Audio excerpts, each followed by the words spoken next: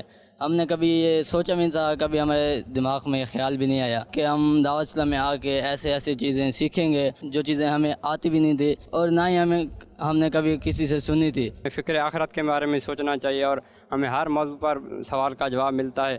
اور امیر علیہ سنت جو مدنی مذاکرے میں گفتگو کرتے ہیں حج کے بارے میں، مدینے کے بارے میں، یقیناً کہ ہر جگہ ایسی گفتگو نہیں ہوتی۔ ہمارا دل کرتا ہے کہ یعنی ہر وقت ہم ادھر بابا جان کا بیان سنتے رہیں اور ادھر بیٹھ رہے ہیں۔ ماشاءاللہ بابا جان بہت کچھ ادھر بتاتے ہیں سنتوں کے بارے میں۔ امیر علیہ سنت الحمدللہ اس عمر میں بھی جو ہے امت کی خیر خواہی فرما رہے ہیں، تو ہمیں کوشش کرنی چاہیے کہ ہر ہفتہ وار مدنی مذاکرے میں کوشش کر اول تاخر شرکت فرمائیں، انشاءاللہ تعالی علم دین کا خزانہ ہاتھ آئے گا۔ انشاءاللہ ہم مدنی مذاکرے سے جڑ کر رہیں گے اور آگے بھی شیئر کریں گے۔ میں دوسروں کو بھی دعوت دوں گا جو اسلام بھائی یہاں نہیں آتے ان کو بھی آنا چاہیے، یہاں آئیں گے جو یہاں پہ وقت گزرے گا الحمدللہ وہ آپ کو فائدہ مند ہوگا۔ الحمدللہ رب العالمین، والصلاة والسلام علی خاتم النبیین، اما بعد، فاعوذ باللہ من الشیطان الرجیم، بسم اللہ الرحمن الرحیم،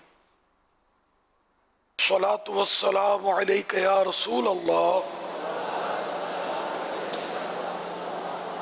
وعلی آلک واصحابک یا حبیب اللہ،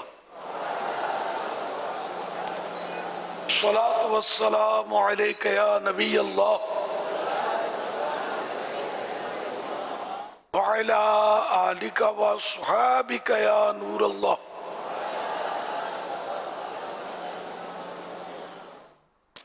نویت سنت الاعتکاف، جب کبھی داخل مسجد ہونے کی سعادت پائیں اعتکاف کی نیت ضرور فرمائیں۔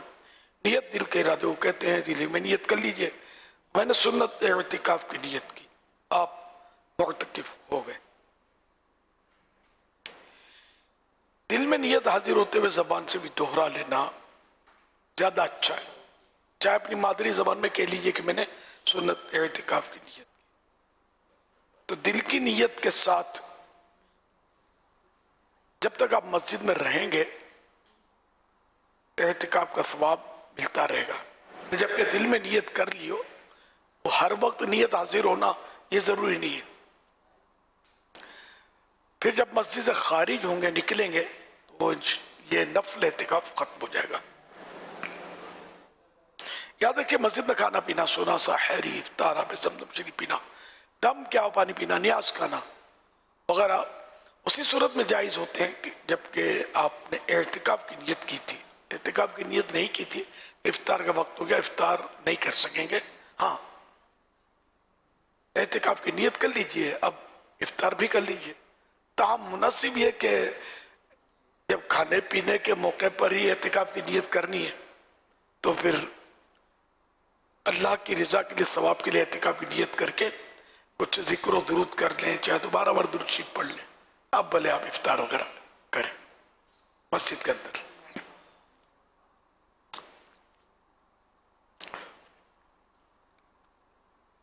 چودہ 44 ہجری کے ذوالحج شریف کی آج 7ویں رات ہے.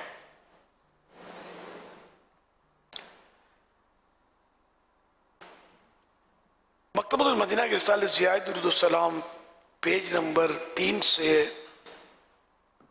فرمان آخری نبی صلی اللہ علیہ وسلم نمبر 7, جس نے مجھ پر ایک بار درود پاک پڑھا, اللہ پاک اس پر 10 رحمتیں نازل فرماتا, 10 گناہ مٹاتا اور 10 درجے بلند فرماتا ہے.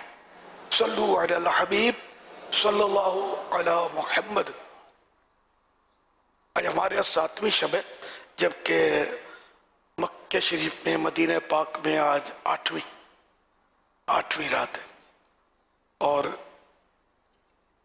لاکھوں خوش نصیب حجاج مینا شریف پہنچ بھی چکے ہوں گے, اور خوش نصیبوں کا جانے کا سلسلہ جاری ہوگا. کل یہ حجاج کل کے لیے, ان کے لیے 8ویں ذوالحج شریف کی ظہر سے لے کر 9ویں کی فجر تک یہ 5 نمازیں مینا شریف میں ادا کرنا سنت ہے. اس سنت کی ادائی کے لیے ایک پورا مینا شریف میں عارضی طور پر روشنیوں کا شہر بن جاتا ہے. اس سارے سال میں یہ 5 دن ہوتے ہیں حج کے, تو ان دنوں میں مینا شریف کی بھی پہاڑ و میدان ہے, وہاں زیادہ تر پہاڑ ہیں وہاں, تو یہ سب جو ہے یہ آباد ہو جاتے ہیں. افسوس ہم یہی رہ گئے. ہاں, صلو علی الحبیب صلی اللہ علی محمد. پیارے بچوں اور کڈس مدنی چینل کے ناظرین, ایک مرتبہ حضرت ابراہیم علیہ السلام اللہ پاک کے حکم پر عمل کرتے ہوئے اپنی زوجہ حضرت ہاجرہ رضی اللہ عنہا اور اپنے بیٹے حضرت اسماعیل علیہ السلام کو ساتھ لے کر اس زمین کی طرف سفر فرمانے لگے جہاں پہاڑوں کے سوا کچھ بھی نہ تھا, یہاں تک کہ کھانا پانی بھی نہیں تھا. جہاں آج کعبہ شریف ہے وہاں اس وقت دور دور تک نہ کوئی آبادی تھی, نہ دور دور تک پانی یا آدمی کا کوئی نام و نشان تھا. حضرت ابراہیم علیہ السلام وہاں کچھ کھجورے اور پانی کا ایک تھیلا رکھ کر جانے لگے. حضرت ہاجرہ رضی اللہ عنہا نے فریاد کی کہ اے اللہ پاک کے نبی, اس ویران جگہ میں آپ ہمیں اکیلا چھوڑ کر کہاں جا رہے ہیں؟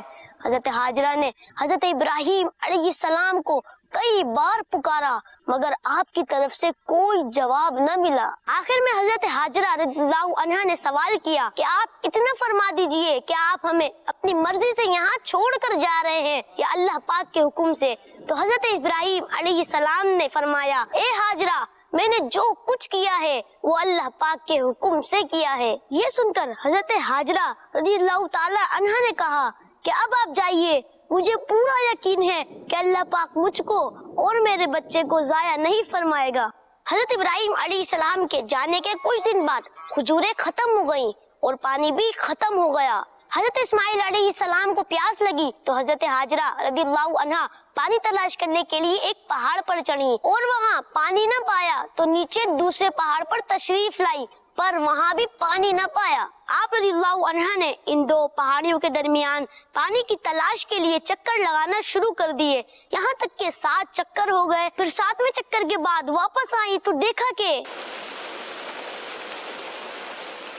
اسماعیل علیہ السلام زمین پر جہاں لیٹے ہیں اسی جگہ پیاس کی وجہ سے اپنی پیاری ایڑیاں رگڑ رہے ہیں، اور وہیں سے اللہ پاک نے ایک چشمہ جاری فرما دیا جو آج بھی کنویں کی صورت میں موجود ہے، جسے زمزم کے نام سے جانا جاتا ہے، جبکہ وہ دونوں پہاڑیاں صفا و مروہ کے نام سے فیمس ہیں۔ ایک ماں کا اپنے بیٹے کے لیے اس طرح دوڑنا اللہ پاک کو ایسا پسند آیا کہ رہتی دنیا تک اسے مسلمانوں کی بڑی عبادت یعنی حج و عمرہ کا حصہ بنا دیا، اس جگہ کو دعا قبول ہونے کا مقام بنا دیا۔ پیارے امیر اہل سنت، یہ بتائیے گے بی بی حاجرہ رضی اللہ عنہا اور حضرت اسماعیل علیہ السلام وہی رہے یا پھر بعد میں حضرت ابراہیم علیہ السلام آ کر انہیں لے گئے تھے؟ حضرت اسماعیل علیہ السلام کی مبارک ایڑیوں کی رگڑ سے چشمہ جاری ہوا پانی کا، پانی پھیلنے لگا تو بی بی حاجرہ رضی اللہ عنہا نے مٹی کے ایک مطلب روک باؤنڈری یا جو بھی کہہ لیں بنائی تاکہ پانی آگے نہ نکلے، اور پھر آپ نے پانی سے فرمایا زمزم۔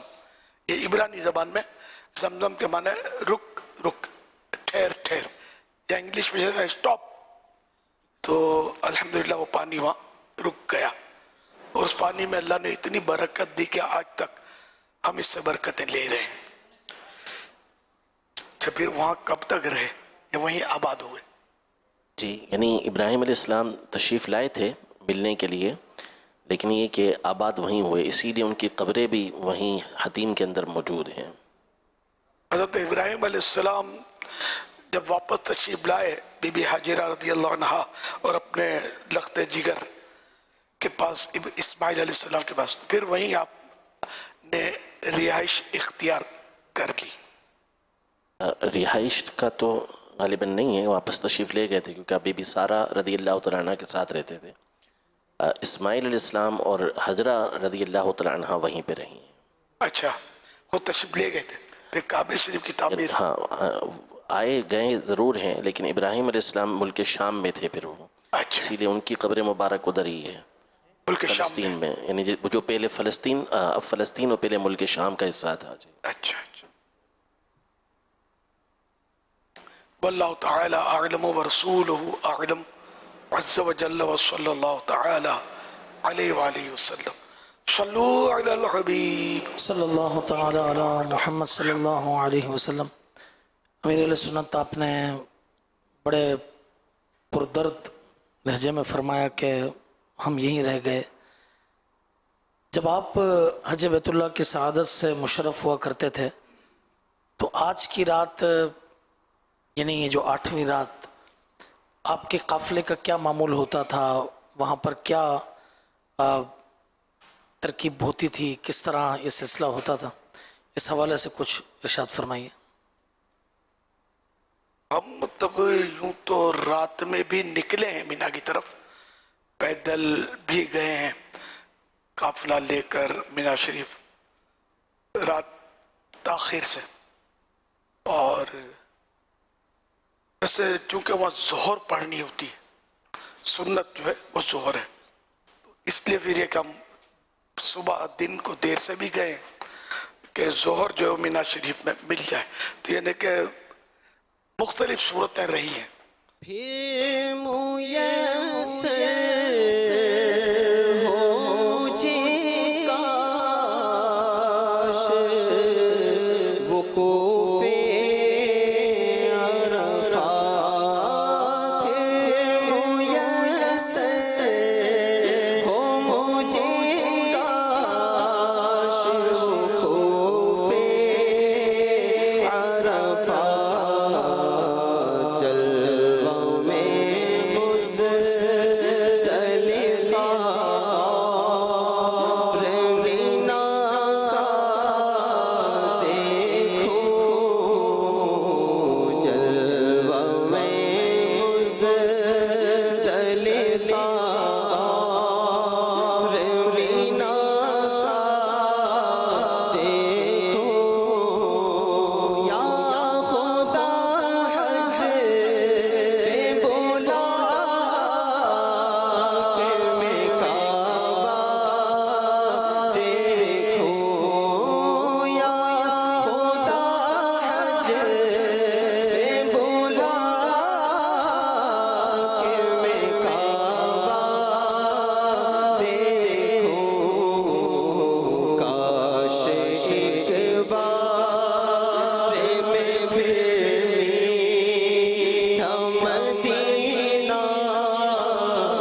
بے کسی کا میرا کیا بنے گا کرنا حج پر جا سکا بلا لو بلانے پر ہو قادر یا نبی یا خدا حج بلا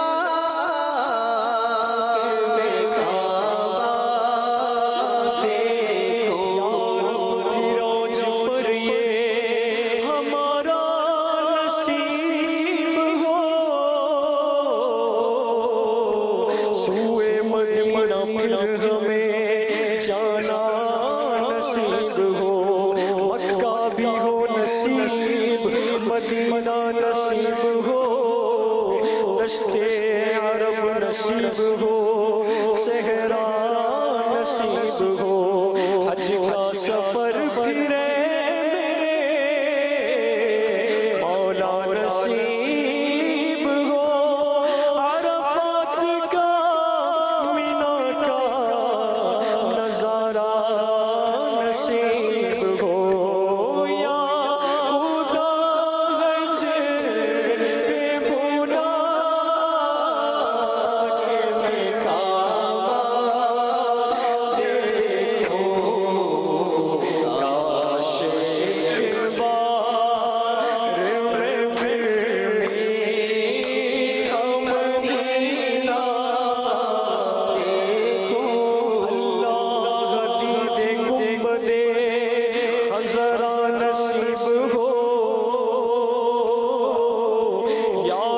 رسول پاک کا جلوہ نصیب ہو جو عرب کی وادیاں اے کاش جا کے پھر صحرا میں ان کے گھومنا پھرنا نصیب ہو کعبے کے جلووں سے دل مجتر ہو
یا الہی میں دیکھوں مدینے کا گلشن دکھا دے تو تشتو جبال عرب یا الہی کرم ایسا کر دے کرم ایسا کر دے مدینے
اللهم آمین بجاہ خاتم النبی صلی اللہ علیہ وسلم.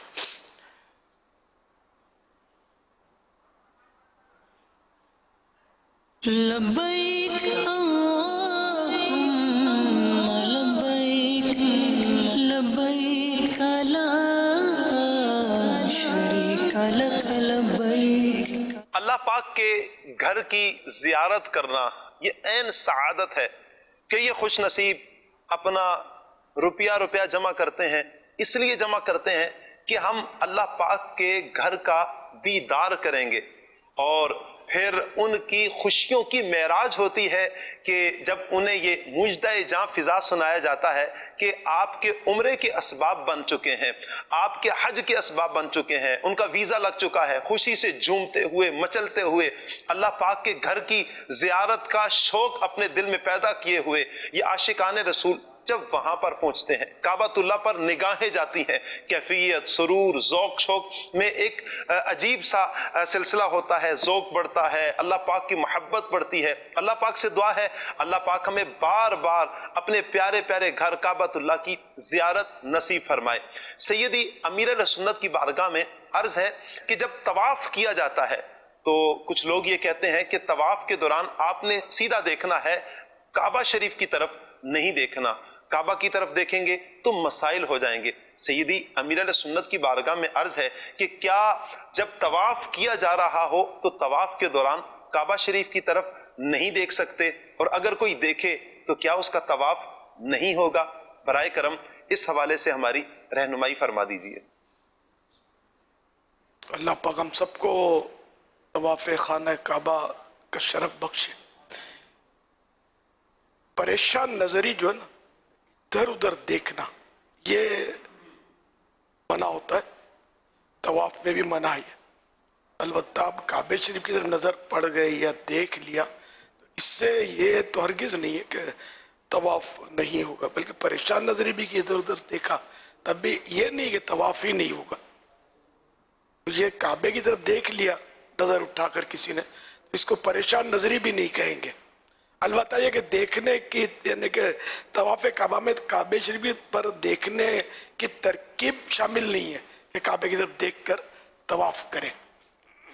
طواف نارمل انداز میں 3 پھیرے تو رمل کرنا ہے جو عمرے میں وہ احرام میں، اور جس کے بعد وہ کرنا ہے اپنے صحیح، یا احرام نہیں بھی ہے طواف و زیارہ تو اس کی صحیح باقی ہے تو اب وہ صرف رمل کرے گا، اور بعد میں 3 پھیروں میں بعد میں یہ صحیح کرے گا.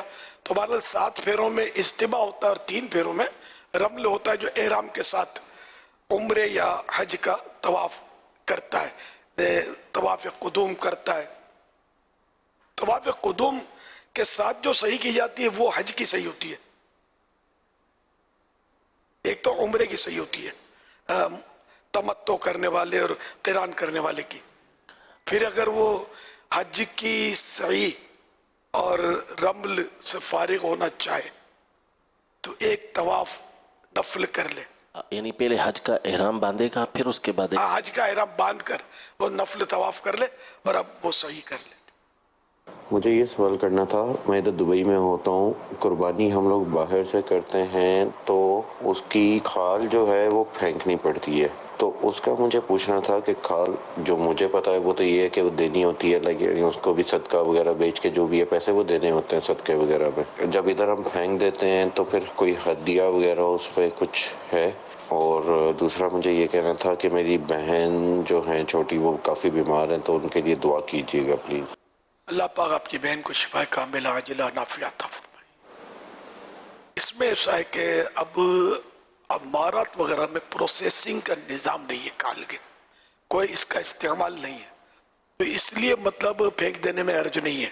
اب جیسے مینا شریف میں جب قربانیاں کرتے ہیں نا حاجی، تو بکروں کا ڈھیر لگا ہوتا ہے ذبح کیے ہوئے، اب کوئی استعمال نہیں ہے، مسافر ہے، نہ گھر ہے، نہ برتن ہے، نہ چولہا ہے تو وہ مینا میں پکانے کی چولہا جلانے کی اجازت نہیں ہوتی، یوں دشواریاں ہوتی ہیں. تو ذبح کیا قربانی کا جانور اور لوگ چھوڑ کے چلے جاتے ہیں کہ یہ مجبوری ہے، بیچارے کہاں آگے سیکھتے پھریں. لیکن یہ